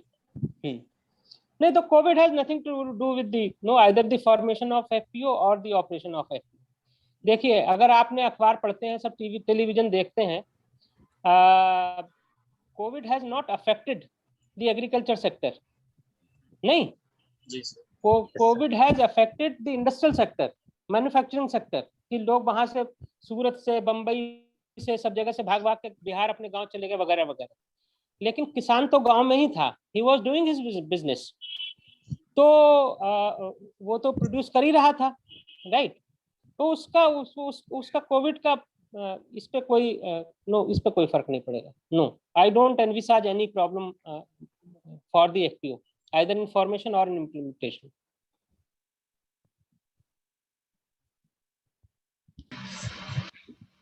Sir जी सर, मेरा एक क्वेश्चन था। सर, हाँ नाबार्ड जी, जो है सर ऑर्गेनिक फार्मिंग और ये नेचुरल फार्मिंग को प्रमोट करने के लिए ऐसी कोई स्कीम चल रही है या फिर कुछ ऐसे स्टेप्स ले रहा है क्या? नाबार्ड, देखिए, नाबार्ड तो इस तरह के स्टेप्स लेता रहा है। नहीं, नाबार्ड में बहुत सारी स्कीम्स हम इस तरह की चलाते रहते हैं कि ऑर्गेनिक फार्मिंग को आप थोड़ा मोटिवेट किया जाए, लेकिन इसकी कोई फाइनेंस करने की कोई स्कीम है, honestly I am not aware. जब तक मैं था नाबार्ड में तब तक तो नहीं थी। अब उसके बाद देखो दुनिया बदल रही है, एंड 4 जो इयर्स एग्रीकल्चर इंस्ट्रूमेंट है जी, उसको फाइनेंस करने की आई थिंक बहुत सी स्कीम है क्या नाबार्ड? देखिए, नाबार्ड का तो बेसिकली कुछ चल रही है आप ऐसा सब लोग कुछ? जानते हैं, ये नाबार्ड चलाता है। NABARD is not a retail banker, right? जी sir. NABARD is a refinancing agency, right? And initially, the major portfolio of balance sheet of NABARD was refinance. हम 80s की बात कर रहे हैं जब नाबार्ड बनाया गया। आप लोगों ने इसकी हिस्ट्री पढ़ी ली होगी। 1982 में नाबार्ड बनाया गया, right? By carving out 2.5 departments of reserve bank of India, दो जो लॉन्ग टर्म फाइनेंस और short term finance for agriculture को डील करते थे, उनको निकाल के एक नाबार्ड बना दिया गया, so that they can focus on agriculture, right? तो उस समय 1980s का जो समय था, that was this time of crisis of liquidity in the banking sector. इसीलिए आप तो विश्वास ही नहीं करेंगे कि आपके एफडीज पे इंटरेस्ट 12% था, 13% था। 5 साल में दुगना हो जाता था पैसा, राइट? बैंकों के पास पैसे ही नहीं थे। पैसे इसलिए नहीं थे कि creation of wealth in the economy was not there. आप जो हम क्रिएशन ऑफ वेल्थ देख रहे हैं आजकल, आप लोगों को तो पता ही नहीं है कि हिंदुस्तान किस रास्ते से होके यहाँ तक पहुंचा है। ये जो पूरा आप चमक धमक देख रहे हैं, ये सब 92 के बाद का देन है, जब इकोनॉमी को ओपन किया गया और प्राइवेट सेक्टर बहुत बड़े स्केल पे इसमें एंटर कर गया पूरी इकोनॉमी में। उसके पहले तो सब गड़बड़ ही था। लोगों के पास पैसे नहीं थे तो बैंक के पास एफडीज नहीं थी। एफडीज नहीं है तो फिर कहाँ से बैंक चलाएगा काम अपना? एंड बैंकों का जो even credit portfolio of banks was used to be very small. Agriculture में अगर आप इतिहास एग्रीकल्चर का देखें, 1969 में जब बैंक का नेशनलाइजेशन किया गया, तो नेशनलाइजेशन से पहले का 31 मार्च 1960 प्रॉब्ली 69 का अगर आप बैलेंस शीट देखेंगे, तो only 1% of the total outstanding of the banks was in the agriculture sector. उसके बाद चलो वो सरकार ने जो कुछ भी किया कि प्रायोरिटी सेक्टर लेंडिंग का ये ले आओ वो ले आओ, उससे थोड़ा बहुत बढ़ा, लेकिन बैंकों के पास पैसे कहाँ थे? पैसे तो थे ही नहीं। लिक्विडिटी का बहुत बड़ा क्राइसिस था। तो लिक्विडिटी बैंकों की नहीं होगी तो बैंक कहाँ से लोन देगा? उसके लिए ये नाबार्ड बनाया गया कि ये संस्था है, इसके थ्रू बैंक में हम लिक्विडिटी को इन्फ्यूज करेंगे. So for a long time NABARD remained as a refinancing agency basically for almost more than 10 years. उसके बाद जैसे जब ओपनिंग ऑफ इकोनॉमी हो गया और बैंकों का लिक्विडिटी बढ़ने लगी, तो नाबार्ड ने भी फिर अपना पोर्टफोलियो डाइवर्सिफाई किया, और आज की तारीख में नाबार्ड का मैं समझता हूँ कि largest portfolio is financing to rural infrastructure. RIDF rural infrastructure development fund है हमारे पास एक नाबार्ड के पास.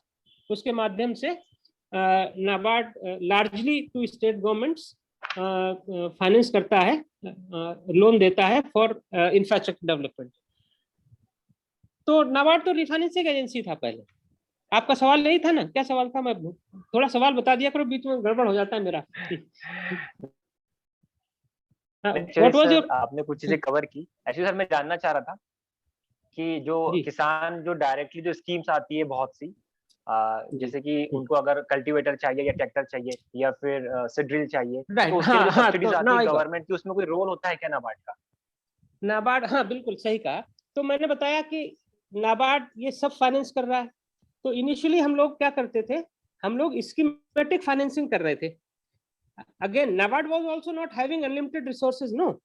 तो हम बैंकों को कहते थे कि आप स्कीम बनाइए, पंप सेट की स्कीम बनाइए, ट्रैक्टर्स की फाइनेंसिंग की स्कीम बनाइए, फलाने की स्कीम बनाइए, और वो स्कीम हमको सबमिट करिए कि आपका किस एरिया में फाइनेंस कर रहे हैं, कितना नंबर ऑफ ट्रैक्टर्स फाइनेंस किया जाना है, एटसेट्रा एटसेट्रा. तो वो हमको प्रोजेक्ट बना के देते थे, हम उसको अप्रूव करते थे, हम उसको फिर रिफाइनेंस करते थे.